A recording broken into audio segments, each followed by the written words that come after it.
जय हिंद। सभी विद्यार्थियों का स्वागत है। जैसा कि आप देख पा रहे हैं कि आज हम क्लास 12th के जो केमिस्ट्री का पेपर होने वाला है उस केमिस्ट्री पेपर के हम एमसीक्यू जो इम्पोर्टेंट है उनको सोल्व करेंगे। और आई होप इनमें से कुछ क्वेश्चन आपको देखने को मिले। मेरा इस वीडियो को बनाने का पर्पस इतना है कि आपका कम से कम समय में कम से कम इतने क्वेश्चन का एक अच्छा सा रिविजन हो जाए। बाकी ऐसा कुछ नहीं है कि बिल्कुल इनमें से ही आएंगे। आप आपकी मेहनत जारी रखिए। बस मेरा एक छोटा सा प्रयास है कि आपका एक क्विक रिवीजन इनके माध्यम से हो जाए। तो बिना किसी देरी के इसे हम सोल्व करते हैं। अभी इसमें जो आपको सामने दे रखा है शायद मेरे ख्याल से चैप्टर अभी रिड्यूस हो चुका है, तो इसके आप स्किप कर सकते हैं। मैं जनरली मेरी पीडीएफ में इंक्लूड है तो मैं उनको बोल रहा हूँ। देखिए, आप फर्स्ट दिया है एक मोल कणों की संख्या क्या कहलाती है, यानी कि the number of particles is 1 mole is cold, तो आपका आएगा एवोगैड्रो नंबर्स। सेकंड क्वेश्चन आपका दिया है unit cell is the smallest unit of, यानी कि यूनिट सेल की सबसे छोटी इकाई क्या है, तो आपका है क्रिस्टल जालक। इसके बाद दिया है विच सॉलिड इज एटमोस्फियर, यानी कि कौन सा ठोस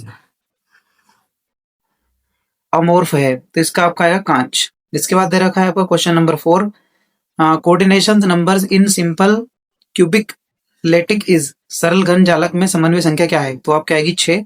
इसके बाद दे रखा है पेकिंग इफिशियंसी एफसीसी इज, तो कितनी रहती है 74%। इसके बाद दे रखा है क्वेश्चन नंबर 6 दे रखा है। यहाँ से आपको आपके जो सिलेबस में है वो सब कुछ यहाँ से मिलने लगेगा। आप थोड़ा फोकस कर लीजिए। आपको अगर मेरी स्पीड स्लो लग रही है तो आप 2x की स्पीड पर वीडियो को देख सकते हैं। बाकी आपको वीडियो पसंद आता है तो लाइक जरूर करें और चैनल को सब्सक्राइब करें, ताकि अभी जैसे आपका पेपर होता है उसको सोल्यूशन आपको आसानी से इस पे मिल पाए। देखिए, क्वेश्चन नंबर 6 दे रखा है मोलरता किस पर निर्भर करती है, तो मोलरता निर्भर करती है तापमान पर। इसके बाद दे रखा है रोल्ट का नियम किससे संबंधित है, तो यह आपका आएगा वाष्प दाब पर। क्वेश्चन नंबर 8 दिया है समष्टिगत गुण किस पर निर्भर करता है, यानी कि कोलिगेशंस प्रॉपर्टीज डिपेंड ऑन, तो ये आपका आएगा कणों की संख्या पर। इसके बाद दे रखा है क्वेश्चन नंबर 9 दिया है आपका परासरण दाब किससे मापा जाता है, तो आपका आएगा ओस्मोमीटर से। इसका क्वेश्चन नंबर 10 दिया है मोलेटी इज एक्सप्रेस्ड इन, यानी कि मोलेलिटी एक्सप्रेस्ड इन, मोललता किसमें व्यक्त की जाती है, तो आपका आएगा मोल किलोग्राम में। इसका बाद आपका दिया है क्वेश्चन नंबर 3, यानी क्वेश्चन नंबर यूनिट 3 का क्वेश्चन नंबर 11 दिया है चालकता की इकाई क्या है, तो आपका आएगा ओम इन -1 और सीएम -1 है ना। इसके बाद आपका दिया है anode is the side of, यानी एनोड पर क्या होता है, तो आपका आएगा ऑक्सीकरण। इसके बाद क्वेश्चन नंबर 13 आपका दिया है standard electrode potential of SHE is, तो आपका आएगा 0 वोल्ट। इसके बाद दे रखा है जल का विद्युतीय अपघटन होता है, तो आपका आएगा H2NO2। इसके बाद आपका क्वेश्चन नंबर 15 दिया है नर्नस्ट समीकरण EMF को किससे जोड़ा जाता है, तो यह आएगा आपका टेम्परेचर, प्रेशर और कंसंट्रेशन, यानी कि ऑल ऑफ दिस। इसके बाद क्वेश्चन नंबर 16 दिया है यूनिट 4 का rate of reactions depends on, यानी कि अभिक्रिया की दर निर्भर करती है, तो आएगी सांद्रता पर, उत्प्रेरक पर, तापमान पर, अर्थात ये सभी। क्वेश्चन नंबर 17 दिया है प्रथम कोटि की दर स्थिरांक की इकाई है, तो आपका आएगा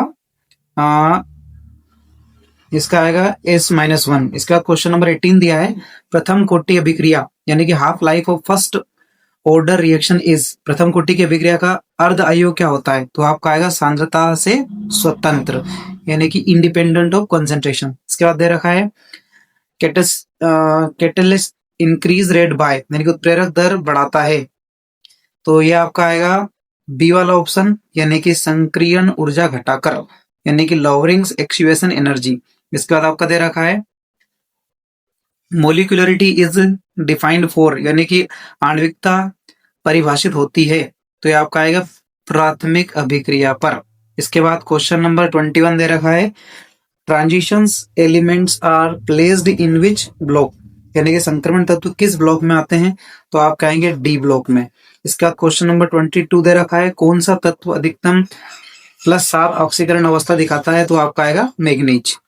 इसके बाद क्वेश्चन नंबर 23 दे रखा है आपका लेथेनॉइड क्या दर्शाते हैं, तो आपका आएगा लेथेनॉइड संकुचन दर्शाते हैं ना। इसका 24 वाला दे रखा है colour of transitions metals is due to, तो ये आपका आएगा D2D संक्रमण के कारण। इसके बाद दे रखा है एक्टेनाइड रेडियोधर्मी होते हैं क्योंकि, इसका आपका आएगा स्थिर नाभिक होने के कारण। इसके बाद दे रखा है क्वेश्चन नंबर 26 दे रखा है समन्वय यौगिक में केंद्रीय धातु किससे घिरी होती है, तो आपका आएगा लिंगेट से। इसके बाद 27 वाला दे रखा है ये CONH3 6+3 के समन्वय संख्या क्या है, तो आपका आएगा 6। इसके बाद 28 दे रखा है 2 इलेक्ट्रॉन युग्म देने वाला लिगेंड क्या कहलाता है, तो आपका आएगा द्विदंडी, है ना। इसके बाद दे रखा है आपका IUPAC नाम के बारे में दिया है, तो फर्स्ट का IUPAC नाम क्या है 29 पे जो दे रखा है, तो इसका आपका आएगा पोटेशियम फेरोसाइनाइड, है ना। K4FeNCN6 का IUPAC नाम क्या आएगा, पोटेशियम फेरोसाइनाइड, है ना। इसके बाद दे रखा है 30 वाला क्वेश्चन आपका, समन्वय यौगिक समन्वयता दिखाते हैं क्योंकि, यानी complex compound show isomerism due to, तो इसका आपका आएगा डिफरेंट अरेंजमेंट, यानी कि उनकी व्यवस्थाएं भिन्न भिन्न होती है इसलिए। इसके बाद दे रखा है आपका 31 दे रखा है आपका SN1 रिएक्शंस फॉलो, यानी अभिक्रिया किसका पालन करती है, तो ये आपका आएगा फर्स्ट ऑर्डर काइनेटिक्स, यानी कि प्रथम कोटि की गतिकी का ना। इसके बाद दे रखा है बेंजीन क्लोरीन से किसकी उपस्थिति में अभिक्रिया करता है, बेंजीन क्लोरीन से किसकी उपस्थिति में अभिक्रिया करता है, तो आपका आएगा FeCl3, है ना। इसके बाद दे रखा है क्वेश्चन नंबर 33 दे रखा है आपका, which is more reactive in NH2, यानी कि NH2 में अधिकतम क्रियाशील कौन होता है, तो आपका आएगा प्राथमिक, है ना। इसके बाद दे रखा है 34 एल्कोहल में कौन सा क्रियात्मक समूह होता है, तो आएगा -OH। 35 दे रखा है फिनॉल एल्कोहल से अधिक अम्लीय होता है क्योंकि वो अनुदान स्थिरीकरण करता है। इसके बाद दे रखा है 36 विलियमसन संश्लेषण किसके लिए है, तो ये आएगा ईथर के लिए। इसके बाद दे रखा है 9 यूनिट का क्वेश्चन नंबर 37 एल्डिहाइड का क्रियात्मक समूह क्या है, तो आएगा -CHO। इसके बाद दे रखा है आपका क्वेश्चन नंबर 38 दिया है टोलेंस अभिकर्मक सिल्वर मिरर देता है एल्डिहाइड के कारण। इसके बाद दे रखा है कार्बोक्सिलिक अम्ल होता है, तो इसका आप बताइए क्या रहेगा, इसका आएगा ऑप्शन नंबर 1।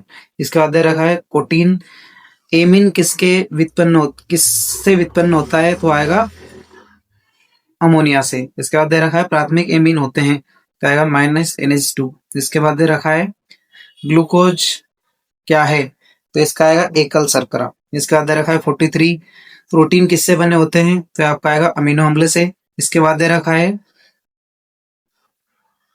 NDA का पूर्ण रूप क्या है, तो आएगा DNA का पूर्ण रूप क्या है, तो आपका आएगा डाइऑक्सी राइबोन्यूक्लिक एसिड, है ना। इसके बाद दे रखा है 45 विटामिन सी क्या है, तो आपका आएगा एस्कार्बिक अम्ल, है ना, सॉरी क्या आएगा इसका, एस्कार्बिक एसिड। इसके बाद 46 दे रखा है उदासीन विलियन का pH मान कितना होता है, तो ये रहेगा 7। इसके बाद 47 नंबर क्वेश्चन दिया है उत्प्रेरक क्या नहीं बदलता, यह तो इसका आएगा आपका संतुलन स्थिरांक। इसके बाद दे रखा है मीथेन में संकरण है, तो इसका आएगा sp3। इसमें कुछ जो क्वेश्चन आपको दिखाई दे रहे होंगे वो शायद आपके यूनिट से रिड्यूस हो गए होंगे, वो भी इसमें इंक्लूड हो गए हैं, तो आप उन्हें स्किप कर दीजिएगा या डायरेक्ट सुन लीजिएगा बस।